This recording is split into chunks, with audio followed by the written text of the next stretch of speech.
Guys இன்னைக்கு வந்துட்டு சரி நிறைய பேர் என்ன கேட்டிருந்தாங்க இந்த சிங்கப்பூர் பற்றி வீடியோ பண்ணுங்கன்னு சொல்லிட்டு. ஸோ அதனால தான் வந்துட்டு இதுக்கான வீடியோ வந்துட்டு சிங்கப்பூர் பற்றி ஃபுல்லாக தெரிஞ்சுக்கலாம். ஸோ இதில் வந்துட்டு நாங்கள் சிங்கப்பூரில் போயிட்டு எப்படி நீங்கள் ஜாப் வாங்கலாம்னு சொல்லிட்டு ஃபுல் டீட்டெயில் எக்ஸ்பிளைன் பண்ணுறேன். அதில் வந்துட்டு என்னெல்லாம் ரொம்ப டிமாண்ட்ஸாக இருக்குது ஜாப் அதை பற்றி வந்து எக்ஸ்பிளைன் பண்ணுறேன். ஸோ அடுத்தது வந்துட்டு நீங்கள் என்னெல்லாம் ஜென்ரல் வெப்சைட் நீங்கள் அப்ளை பண்ணால் உங்களுக்கு ஜாப் கிடைக்கிற வாய்ப்பு இருக்கும். நெக்ஸ்ட் வந்துட்டு என்னெல்லாம் உங்களுக்கு டாக்குமெண்ட்ஸ் தேவை, உங்களுக்கு ஏதாச்சும் நீங்கள் ஜாப் ஆஃபர் கிடைச்சா உங்களுக்கு டாக்குமெண்ட்ஸ் என்னெல்லாம் நீங்கள் அரேஞ்ச் பண்ணணும் அதை பற்றி ஃபுல் எக்ஸ்பிளைன் பண்ணுறேன். ஸோ அடுத்த விசா ப்ரோசஸ் டைம் எவ்வளோ ஆகும், ஃபீஸ் எவ்வளோ ஆகும், ஸோ இது எல்லா பற்றி ஃபுல் டீட்டெயிலாக இந்த வீடியோவில் பார்க்கலாம்.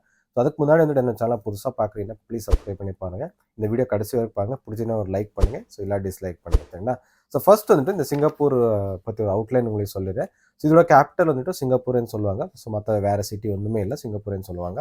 இதோட பாப்புலேஷன் வந்துட்டு 60 lakhs மக்கள் இருக்காங்க. ஸோ இந்த யூரோப் கண்ட்ரிகளாக கம்பேர் பண்ணால் ஒரு பாப்புலேஷன் நல்லா இருக்கும். சரிங்களா? இங்கே அஃபிஷியல் லாங்குவேஜ் என்னென்ன பேசுவாங்கன்னா மலை, அதுக்கப்புறம் இங்கிலீஷ், தமிழ். தமிழ் உங்களுக்கே தெரியும் செகண்ட் லாங்குவேஜ்னு சொல்லுவாங்க. ஈவன் அங்கே டாலரில் கூட அங்கே எழுதியிருக்காங்க தமிழில் வந்துட்டு. ஸோ அந்தளவுக்கு எங்கள் தமிழ் மக்கள் வந்துட்டு அங்கே சிங்கப்பூரில் இருக்காங்க. ஸோ அங்கே போய் நாங்கள் ஒர்க் பண்ணுறதுக்கு ஸோ ஒன்றும் பிரச்சனை இருக்காது. சரிங்களா?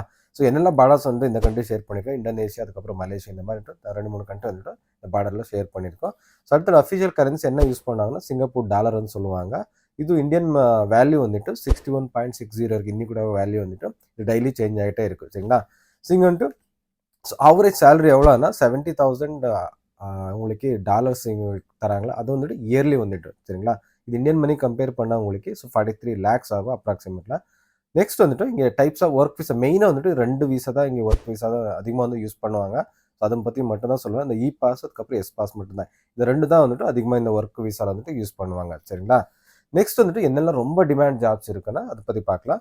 இந்த சேல்ஸ் டிபார்ட்மெண்ட்டில் நிறைய ஓப்பனிங்ஸ் இருக்கும். நீங்கள் வந்துட்டு ரீட்டைல் செக்டரில் வந்துட்டு கேஷியர் ஆகட்டும், இல்லை சேல்ஸ் டிபார்ட்மெண்ட் நீங்கள் நல்லா ஒரு 3 to 4 years நல்ல எக்ஸ்பீரியன்ஸ் நீங்கள் கண்டிப்பாக ட்ரை பண்ணலாம். இதுக்கு வந்துட்டு ஐஎல்டிஸ் தேவையில்லை.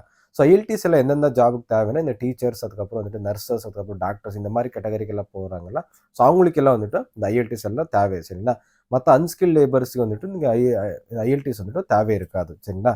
நெக்ஸ்ட் இந்த ஹாஸ்பிட்டாலிட்டி செக்டரில் வந்துட்டு இந்த ரெஸ்டாரண்ட் மேனேஜர் ஆகட்டும், சூப்பர்வைசர் ஆகட்டும், கேஷியர் ஆகட்டும், ஸோ வெயிட்டர் ஆகட்டும், ஷெஃப் ஆகட்டும், நிறைய பேர் நிறைய ஓப்பனிங்ஸ் இருக்கும். நீங்கள் அதில் வந்துட்டு ஒரு 3-4 years ஒரு நல்ல எக்ஸ்பீரியன்ஸ் தான். ஸோ எஸ்பெஷல் வந்து ஷெஃபாக நீங்கள் 4 வருஷம் எக்ஸ்பீரியன்ஸ் இருந்தால் நீங்கள் கண்டிப்பாக ட்ரை பண்ணலாம். நல்ல ஓப்பனிங்ஸ் இருக்கும், உங்களுக்கு நல்ல சேலரி கிடைக்கும். அங்கே போய் நீங்கள் செட்டில் கூட ஆகலாம். சரிங்களா? நெக்ஸ்ட் வந்துட்டு ஹெல்த் கேர் செக்டர் உங்களுக்கே தெரியும், வேர்ல்டு வைட் நிறைய ஓப்பனிங்ஸ் இருக்கணும்னா இந்த ஹெல்த் கேர் செக்டர் தான். ஸோ அதில் வந்துட்டு இந்த டாக்டர்ஸ் ஆகட்டும், நர்சஸ், அதுக்கப்புறம் லேப் டெக்னீஷியன்லாம் நிறைய ஓப்பனிங்ஸ் இருக்கும். உங்களுக்கு எல்லாம் ஐஎல்டிஸ் தேவை. 6 to 7 பேண்ட்ஸ் உங்களுக்கு கண்டிப்பாக தேவைப்படும். ஸோ நீங்கள் ஒரு 3 to 4 years ஒரு நல்ல எக்ஸ்பீரியன்ஸ் வந்து கண்டிப்பாக நீங்கள் இந்த கண்ட்ரிக்கு ட்ரை பண்ணலாம். அடுத்து வந்து டீச்சர்ஸ், இங்கிலீஷ் டீச்சர், அதுக்கப்புறம் மேத்ஸ் டீச்சர்ஸ்க்கு வந்துட்டு ஸோ நிறைய டிமாண்ட்ஸ் இருக்கும். ஸோ நீங்கள் வெளிநாடுக்கு போகணும் ஏதாச்சும் பிளான் இருந்து நீங்கள் கண்டிப்பாக நீங்கள் ஒரு 3-4 years எக்ஸ்பீரியன்ஸ் இருந்தால் நீங்கள் கண்டிப்பாக ட்ரை பண்ணலாம். சரிங்களா?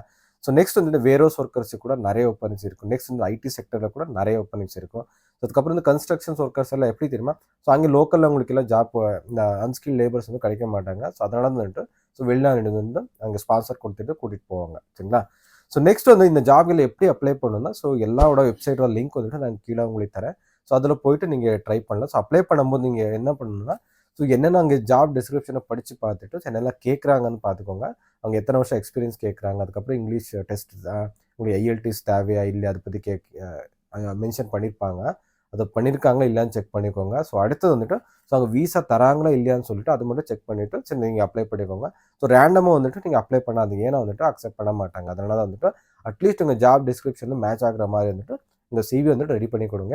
ஏன்னா வந்துட்டு இந்த கண்ட்ரியில் வந்துட்டு யூரோப் ஃபார்மேட்டில் வந்து தேவையில்லை, இந்தியன் ஃபார்மேட்டில் அவங்க ஸோ ஆல்மோஸ்ட் அக்செப்ட் பண்ணிடுவாங்க. சரிங்களா? ஸோ நெக்ஸ்ட் வந்துட்டு ஸோ என்னெல்லாம் உங்களுக்கு டாக்குமெண்ட்ஸ் தேவை, உங்களுக்கு ஏதாச்சும் ஜாப் ஆஃபர் கிடைச்சா உங்களுக்கு என்னென்ன டாக்குமெண்ட்ஸ் தேவைன்னா, ஸோ அப்ளிகேஷன் ஃபார்ம் வந்து ஆன்லைனில் ஃபில் பண்ண அதுக்கப்புறம் 2 photos ஒயிட் பேக்ரவுண்ட் அந்த 2 photos வேணும். ஸோ இந்த ஃபோட்டோஸ் வந்துட்டு இங்கே ஃபோட்டோ ஸ்டூடியோவில் யார் சொன்னாலும் உங்களுக்கு சிங்கப்பூருக்கு வேணும்னா அவங்க கண்டிப்பாக அவங்களுக்கு ஃபார்மேட் வச்சுருப்பாங்க. சரிங்களா? ஸோ அடுத்து வந்துட்டு எஜுகேஷன் டாக்குமெண்ட் இதுக்கு முன்னாடி சொன்ன மாதிரி வந்துட்டு நீங்கள் என்னென்ன எஜுகேஷன் அந்த ஜாப் டிஸ்கிரிப்ஷன் போட்டிருப்பாங்களோ நீங்கள் என்னென்ன எஜுகேஷன் நீங்கள் படிச்சிருக்கீங்கன்னா அது இல்லைன்னா ஸோ நீங்கள் என்னெல்லாம் சப்மிட் பண்ணியிருக்கீங்க ஸோ அதெல்லாம் வந்துட்டு இது நீங்கள் விசா அப்ளை பண்ணும்போது நீங்கள் கொடுக்கணும். ஸோ நெக்ஸ்ட் இந்த எக்ஸ்பீரியன்ஸ் லெட்டர் கூட நீங்கள் எத்தனை வருஷம் நீங்கள் எக்ஸ்பீரியன்ஸ் நீங்கள் ஸோ ரெஸ்யூம்லேயே காட்டிருப்பீங்க. ஸோ அந்த எக்ஸ்பீரியன்ஸ் லெட்டர் வந்துட்டு நீங்கள் சப்மிட் பண்ணணும். ஸோ அடுத்து வந்து ஜாப் ஆஃபர் லெட்டர் நீங்கள் எம்ப்ளாயர் கூட கொடுத்துருப்பாங்க. ஸோ அது வந்து ஜாப் ஆஃபர் லெட்டர் அதுக்கப்புறம் வந்துட்டு இந்த கான்ட்ராக்ட் பேப்பர் நீங்கள் எத்தனை வருஷம் நீங்கள் கான்ட்ராக்டில் போகிறீங்க அந்த கான்ட்ராக்ட் பேப்பர் நீங்கள் சப்மிட் பண்ணணும். சரிங்களா? ஸோ அடுத்து வந்து பிசிசி அதுக்கப்புறம் மெடிக்கல் நீங்கள் பண்ணணும். ஸோ எப்படி அப்ளை பண்ணுன்னா, ஸோ நீங்கள் அப்ளை பண்ணுற தேவையில்லை, எம்ப்ளாயரை உங்களுக்கு அப்ளை பண்ணிவிட்டு விசா அனுப்புவாங்க. ஸோ அந்த டைமில் வந்துட்டு நீங்கள் மெடிக்கல் பண்ணிவிட்டு நீங்கள் போகிற மாதிரி இருக்கும் உங்களுக்கு. சரி, இந்த எஸ்பெஷலி இந்த கண்ட்ரி வந்துட்டு. சரிங்களா? இந்த ப்ராசஸ் டைம் வந்துட்டு ஒரு 3 to 4 years 3 to 4 weeks உங்களுக்கு ப்ராசஸ் டைம் ஆகும். இதோட ஃபீஸ் வந்துட்டு $105 உங்களுக்கு ஆகும். ஸோ டிபெண்ட்ஸ் நீங்கள் எந்த விசாவில் அப்ளை பண்ணுறீங்க. ஸோ விசாவா இல்லை எஸ்பாஸா இந்த மாதிரி நிறைய விசாஸ் இருக்கும். ஸோ அதில் டிபெண்ட் ஆகிருக்கும். ஆல்மோஸ்ட் வந்து எம்ப்ளாயர் வந்துட்டு பே பண்ணிடுவாங்க சரிங்களா. இங்கே பிஆர் கூட நீங்கள் வாங்கலாம், 5 இயர்ஸ் கூட பிஆர் வாங்கலாம். ஸோ சில எஸ்பாஸ் கேட்டகரியில் வந்துட்டு 1 இயர் இல்லை 6 மந்த் கூட இந்த பிஆர் கிடைக்கிற வாய்ப்பு இருக்கும். ஸோ அது அங்கே நீங்கள் டிபெண்ட் என்ன விசாவில் போகிறீங்க அதுக்கு மேலே ஸோ டிபெண்ட் நீங்கள் சரிங்களா. ஸோ இதுதான் இந்த வீடியோ. ஸோ உங்களுக்கு ஏதாச்சும் டவுட் இதை எனக்கு கமெண்ட் பண்ணி சொல்லுங்கள். ஸோ இந்த வீடியோ உங்களுக்கு பிடிச்சிருந்தா ஒரு லைக் பண்ணுங்கள் இல்லை டிஸ்லைக் பண்ணுங்கள். அடுத்த வீடியோ சந்திக்கலாம். Bye, take care, love you all guys.